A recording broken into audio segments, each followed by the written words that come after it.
paz do Senhor Jesus esteja com você, minha irmã, esteja com você, meu irmão. Num encontro de catequese de adultos, agora acontecido neste período de Páscoa, um dos catequizandos perguntou ao catequista o seguinte, falou: eu tenho uma curiosidade comigo. Por que os discípulos demoraram tanto para entender o impacto da ressurreição, para acreditar até mesmo na ressurreição, se Jesus tinha falado, tinha feito referência várias vezes que ele de fato passaria pela experiência da morte, mas ressuscitaria. No entanto, ressuscitado, visitando seus amigos, mostrando que era ele verdadeiramente, os discípulos demoraram para entender. Por que esta demora? E o catequista disse que esta mesma dúvida também esteve com ele, e ele procurou pessoas entendidas para explicar para ele esta demora, ou esta resistência quase dos discípulos de compreender o impacto da ressurreição. Ele disse o seguinte: olha, o que eu aprendi com pessoas mais estudadas era o seguinte, que os discípulos, assim como os judeus no tempo de Jesus, tinham formado uma imagem do Messias, uma imagem gloriosa, uma imagem triunfante do Messias, mais ou menos no sentido de um general que derrota os inimigos, de um rei poderoso que vence os adversários, expulsa os adversários. Só que Jesus não se encaixou nesse modelo que eles tinham feito. Por isso que os sacerdotes também o condenaram, não o aceitaram.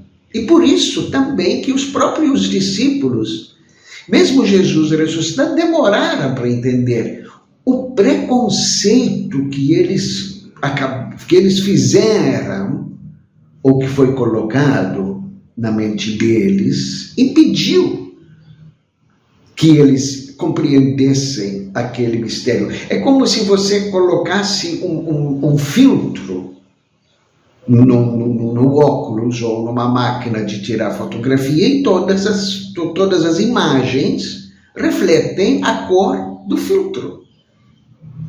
Assim aconteceu também com os discípulos. Por isso, o evangelista Lucas insiste num detalhe, no esforço de Jesus de abrir a inteligência e o entendimento de seus discípulos.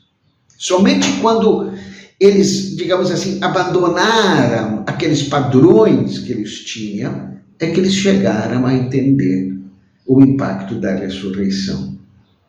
E o catequista continuou falando: esse é o grande perigo, ainda persistente em nossos dias, quando nós lemos a Bíblia. Se a gente lê a Bíblia a partir de determinados preconceitos, a partir de determinadas preferências, a partir de determinadas perspectivas, nós corremos o risco de não entender, ou de entender de uma forma equivocada, a palavra de Deus. É preciso que nós, diante da palavra de Deus, estejamos de mente limpa, de coração purificado, para aceitar esta palavra do jeito que ela é, e não do jeito que eu gostaria que fosse. Porque muita gente faz exatamente isto. Entende a Bíblia não do jeito que a palavra quer, mas do jeito que eu quero, que ela sirva aos meus interesses. Por isso, é necessário constantemente, antes da gente começar a ler e meditar a palavra de Deus, pedir a luz do Espírito Santo, porque somente na luz do Espírito Santo é que a gente entende corretamente a palavra de Deus. E aí, o professor colocou um exemplo. Ele falou: olha, eu vou passar para vocês um exemplo, que na verdade este exemplo não é meu. Este exemplo é de um autor inglês. E este autor inglês cristão, ele faz uma comparação muito interessante. Uma comparação que ele observou num determinado momento da sua vida, quando uma borboleta entrou na sua casa. E você sabe que a borboleta sempre procura a luz, mas ela batia diretamente na janela, embora a janela não estivesse completamente fechada, mas a borboleta teimava em querer passar por aquele espaço, sem entender que havia outros espaços onde ela podia realmente buscar o ar livre, voar livremente. E este autor então disse: essa borboleta precisou de uma mão amiga, que foi a minha, que a pegou gentilmente e levou e soltou ela para fora, para ela poder voar livremente.